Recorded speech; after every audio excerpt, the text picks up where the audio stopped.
Writing chemical formulas and naming compounds. Electrons in the same group have similar chemical properties because they have the same number of electrons in their valence shell. Now, chemical bonds form between two atoms when electrons in the outer shell of each atom form a stable arrangement together. Any atom or group of atoms that carry an electric charge is called an ion. And we've already looked at the different ions. We know that metals become ions, and they become, more specifically, they become cations. Negatively charged nonmetals become anions. Now, here, let's look in a little more detail about cations. Cations are positively charged. When a neutral atom gives up an electron, the positively charged ion is called a cation. Okay, notice there the word ion. An alkali metal, okay, so when we're looking at group 1, the very first column, form cations very easily. They require little energy to remove that valence electron.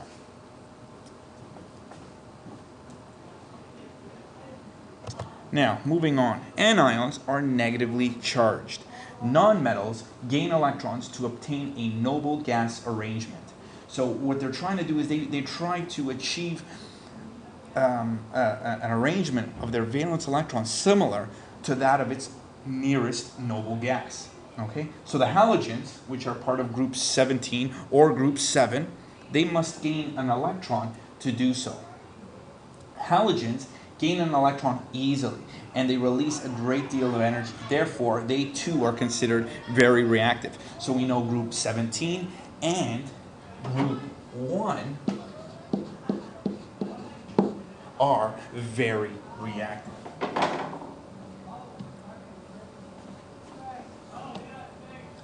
Now, chemical reactivity decreases as you move down the periodic table, or down the group within the periodic table, should I be more specific. Now, forming compounds. An atom may acquire a valence shell like that of its closest noble gas in one of 3 ways. Number 1, an atom may give up electrons. So atoms have an equal number of positive protons and negative electrons. When an atom gives up one or more electrons, it forms an ion with a positive charge, and that's what we call the cation. So what happens is we have, let's say, 3 positives, and for the 3 positives we have 3 negatives. This is neutral. Now, what happens here is it will give off an electron, and we know that electrons are negatively charged. So if we give up 1 electron, notice what we have more of. We have more positives than we have negatives, and thus creating a positive charge. An atom may gain electrons. When an atom gains 1 or more electrons, it forms an ion with a negative charge, and this is called an anion. And same example, we're going to draw in our 3 positives, and remember, for each positive we're going to have the same number of negatives. So for each proton we're going to have 1 electron. And what happens now, in order to become stable, an atom might gain an electron. So if it gains an electron, we are adding an additional negative. We're adding an extra electron. And notice how we don't have the same number of protons per electrons. We have a surplus of electrons, thus creating that negative charge, thus creating what we call an anion. And the anion are the nonmetals.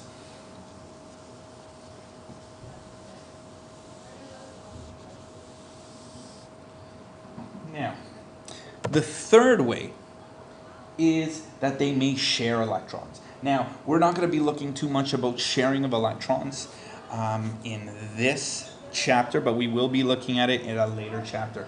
2 atoms might share 1, 2, or even 3 pairs of electrons. The bonds that are formed when atoms share electrons are called single, double, or triple bonds. Okay, and now that whole idea of sharing of electrons goes in with this last point here, covalent bonds. Atoms that share a pair of electrons. So they can either share a pair, okay? They can share, one pair, two pairs, up to three pairs of electrons. And these are what we call covalent bonds. But we're not going to be focusing too much on that. And again, just I guess a quick key point to kind of mention that the bond actually occurs between two or more and only the nonmetals over to the right-hand side of the aluminum staircase. What we're going to be focusing on today is the ionic compound. And the ionic compound deals with ionic bonding. It's the attraction between oppositely charged ions. So it's a bond between a metal and a non-metal.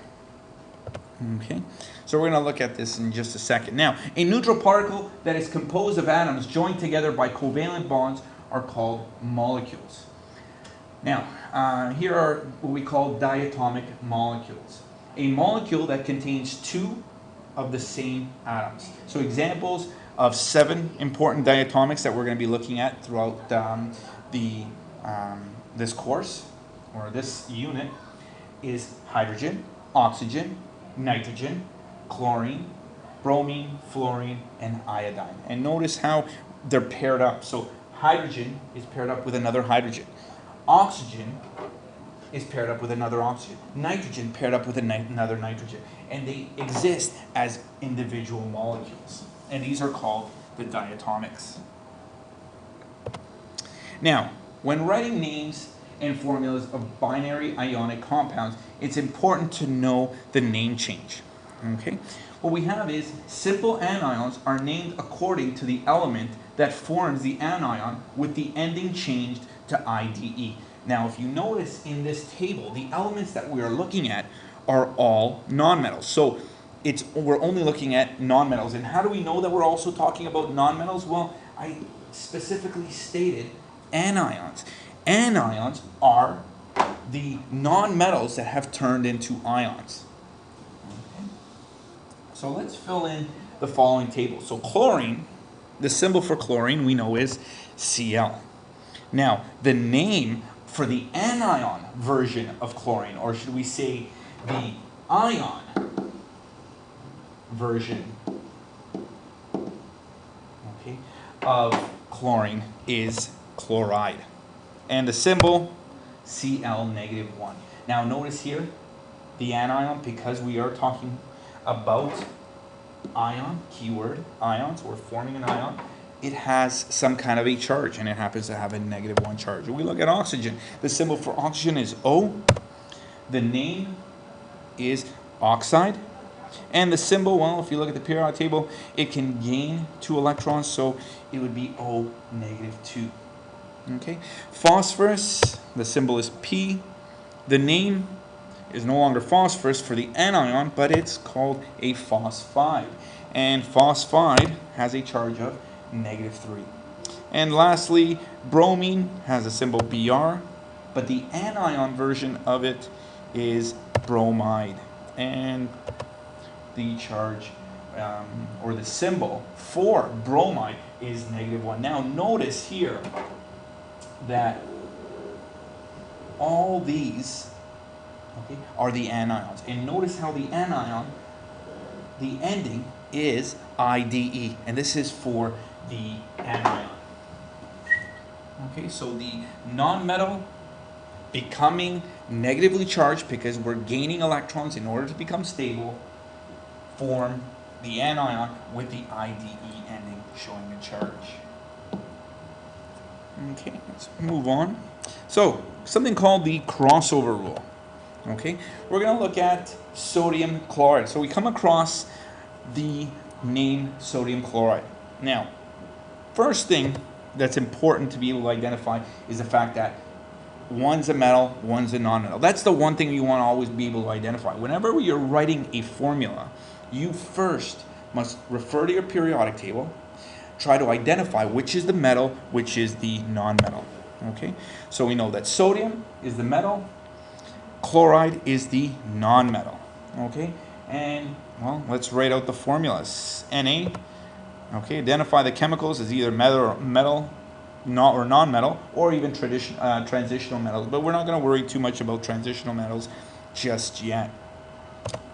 So we're going to write out the chemical symbols for each, and that's pretty much just the start of what we call the crossover rule. And we're going to look at the crossover rule right now here. So we started off with sodium chloride, and the first thing that we did, and it's the most important step, so get that in, I guess, when you're studying. Remember, whenever you're given a name, a compound, always refer to your periodic table and identify metal and non-metal. And that's the first step. Okay, so we know metal is the sodium, chloride is the non-metal. So now we go into the 5-step, what I like to call the 5-step crossover rule.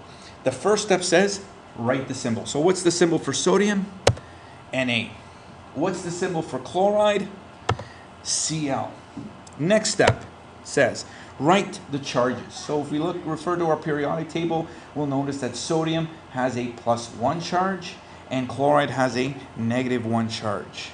Step 3 of the crossover rule is pretty much where the name comes from. Cross over the charges now from the top to the bottom. So watch now how the charges move.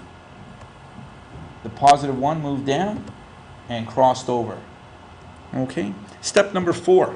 We're going to remove the charges, so we no longer need the negative and the positive, so we remove that.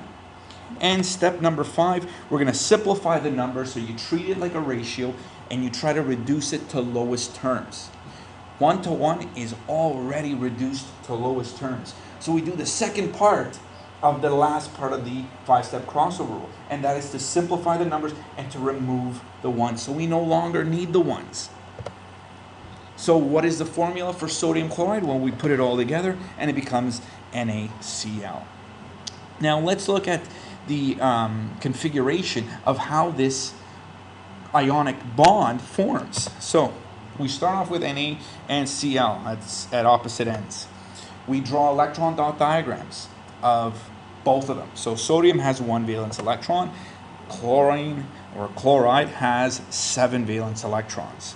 Now, to become stable, okay, remember that metals lose electrons, non-metals gain electrons. So that sodium is going to lose the electron, okay, to chloride. And watch that as it moved from sodium to chloride. Let's watch that one again. So we're going from sodium, this valence electron here, it's going to make its way towards the chlorine because chloride needs 1 more electron to become stable.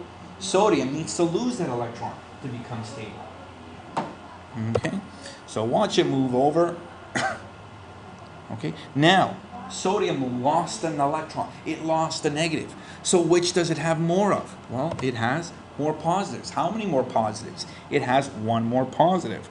Now, chlorine, or should I say now chloride, because it's gained the electron, it's gained an additional negative. Okay, now it becomes negatively charged. And as we said, well, there's opposites attract. So the positively charged sodium attracts the negatively charged chloride, and that's how an ionic bond between sodium and chloride form. Let's move on to our next example. Calcium oxide.